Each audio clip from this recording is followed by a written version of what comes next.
The reason why men are walking away from dating. Part 4. I can be overly aggressive sometimes. Yesterday I wanted to film a video on my phone, so I used a tripod to set it up by the street. As I was getting ready to press the record button, this guy walks up to me and goes, "Careful, someone's gonna steal it." I ask, are you planning on stealing it? He goes, "Yeah, I'm thinking about it." And I think he just meant it as a lighthearted joke, but I took it as a hardcore threat. Like, you don't know who I am, I don't know who you are, you're saying dumb shit to me right now, like, you don't want this smoke, bro. So I look him dead in the eye and say, if you do that, I literally will smash your face into the ground and break it into a million pieces. He immediately turned around and walked away. Listen up. One of the best pieces of relationship advice that I can give you is that before you get too serious with someone, make them angry. Make them angry and see how they respond. Because you need a partner whose love is not shaken by their anger. You need someone who cares about your well-being even when they're mad at you. Let that sink in. 50-50 relationships do not work. We don't want roommates, we want providers. And if a man asks you what you bring to the table, it's because they want to be taken care for financially.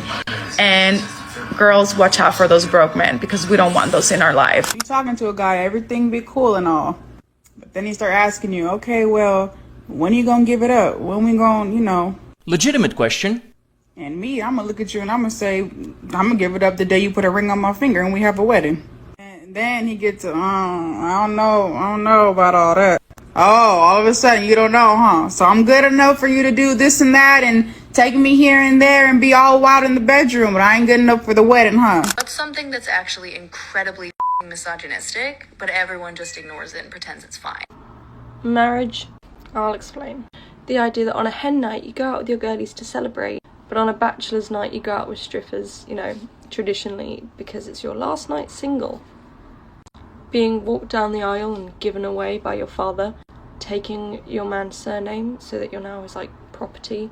The fact that in the traditional wedding vows the man has to love and honour and the woman has to love, honour and obey. Throwing the bouquet to a group of girls to see who gets married next, but there's no equivalent for men.